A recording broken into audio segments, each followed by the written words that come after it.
शिक्षक नियुक्ति नियमावली 2023 में जो परीक्षा का प्रावधान अभ्यर्थियों के लिए किया गया है और पूर्व नियोजित शिक्षकों के लिए किया गया है, हमें लगता है कि वो उचित नहीं है। वाम दलों का जीतन राम मांझी से मुलाकात शिक्षक हित से कहीं ज्यादा मुझे पार्टी हित का मामला लगता है। इसको किसी भी ढंग से अगर आप इसको लटकाना चाहते हैं तो बिहार के बेरोजगारों के हित में नहीं है। सत्ताधारी दल के लोग इसमें आकर के कुछ लोग शिक्षकों को गुमराह भी कर रहे हैं।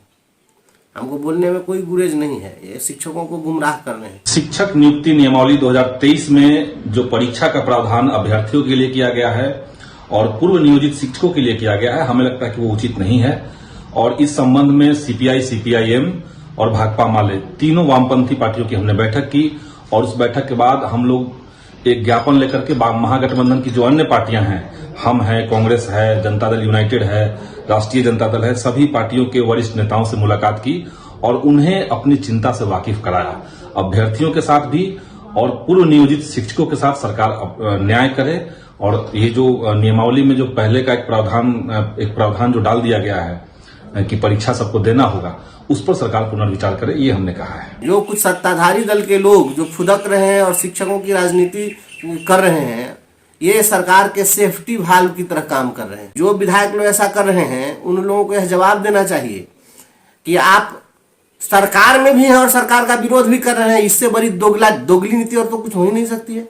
ये दोगलागिरी बंद कीजिए।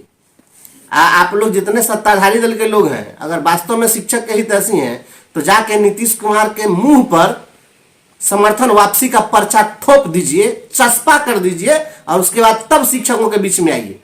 एक और कहते हैं कि सरकार हमसे कुछ पूछकर काम नहीं कर रही है, तो आप विशेष सत्र बुलाने की राज्यपाल से मांग करिए कि इस मुद्दे पर सदन में बहस हो जाए और वोटिंग हो जाए। क्या विशेष सत्र की मांग आप नहीं कर सकते हैं? मांग करिए, ये तमाशा नहीं कीजिए। शिक्षकों को बेवकूफ बनाया जा रहा है और आने वाले समय में हम इसका भी भंडाफोड़ कर देंगे। ये बहुत सारे लोग ऐसे हैं, जब 2015 में हम लोग की हड़ताल चली जिसमें वेतनमान मिला था, वेतनमान का खाका हमने खींचा था, उसका प्रपोजल भी हमने दिया था और उस समय जिस शिक्षक नेता ने और जो सरकार का दलाली करने वाला लोग है, वो सबसे पहले हड़ताल तोड़कर भागा था और वही सब नौटंकी फिर कर रहा है। यह सब तमाशा कर रहा है सरकार के इशारे पर। इससे शिक्षकों को सचेत रहने की जरूरत है। हम लोग लड़ाई लड़ें, लेकिन जो सत्ताधारी दल के लोग हैं जो सरकार में बैठे हुए हैं, वो हमारी रहनुमाई नहीं करेंगे। हम किसी भी राजनेता से अपने को हम दूरी बनाकर रखना चाहते हैं। लड़ाई हो, शिक्षक अपने बल पर लड़ेंगे। आज तक जितनी लड़ाई लड़े हैं, शिक्षक अपने बल पर लड़कर जाए। कोई विधायक या विधान पार्षद के नेतृत्व में कोई लड़ाई हम लड़के, हाँ, समर्थन सबका मिला है, सहयोग सबका मिला। हम सभी राजनीतिक दल से सहयोग की अपेक्षा करेंगे, हाथ जोड़ के सहयोग मांगते, लेकिन नेतृत्व वो करे हमारा और एक और जाकर के सत्ता की मलाई भी खाए, उनके साथ बैठे। जब दो बॉडीगार्ड लेके घूमते तब बहुत बड़ा विधायक और शिक्षक का नेता बन जाएगा।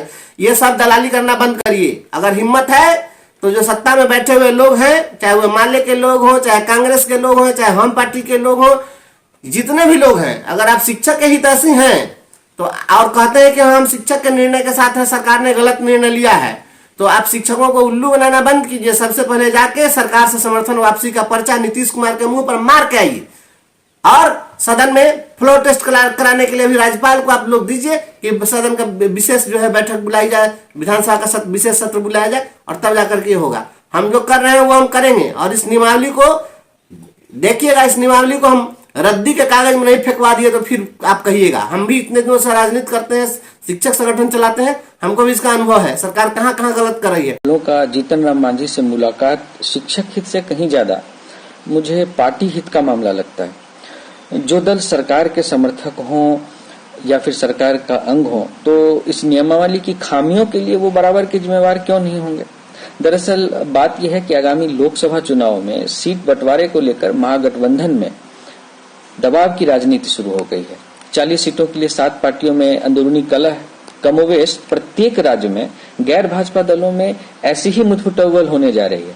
इसलिए मुझे ऐसा लगता है कि नीतीश जी का अगर बिहार में सक्सेसफुल सीट शेयरिंग अगर सामने आ जाती और उसकी घोषणा कर देते, उसके बाद वो भारत भ्रमण पर जाते, तो उनकी बातों में ज्यादा वजन होता। न्यायालय का आदेश है तो इस आदेश को सब लोग मानेंगे ना। लगातार लेफ्ट पार्टीज के लोग मिल रहे हैं अलग अलग दलों से। आपने देखा होगा कि आपके प्रदेश अध्यक्ष से भी मुलाकात हुई है, जेडीयू के प्रदेश अध्यक्ष से भी मुलाकात हुई है, कांग्रेस के नेताओं से भी मिले हैं। वो लगातार ये कह रहे हैं कि संशोधन होना चाहिए, 13 और 14 मई से विधायकों का घेराव भी होना है। जो संशोधन कराना चाहते हैं तो इस मामले में स्पष्ट है सरकार की दृष्टि। ये बिहार वासियों के लिए एक बड़ा बेरोजगारी दूर करने का, नौकरी पाने का अवसर है। इसको किसी भी ढंग से अगर आप इसको लटकाना चाहते हैं तो बिहार के बेरोजगारों के हित में नहीं है और न शिक्षा के हित में है।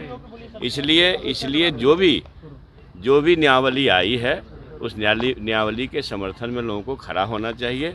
इससे राज्य का हित होगा, शिक्षा का हित होगा और हमारी जो विरासत रही है, ज्ञान की भूमि बिहार की जो विरासत रही है, दुनिया भर में डंका बजता था बिहार के ज्ञान का, उस दिशा में सरकार के ये कदम पड़े हैं। इसके विरोध में लोगों को खड़ा नहीं होना चाहिए।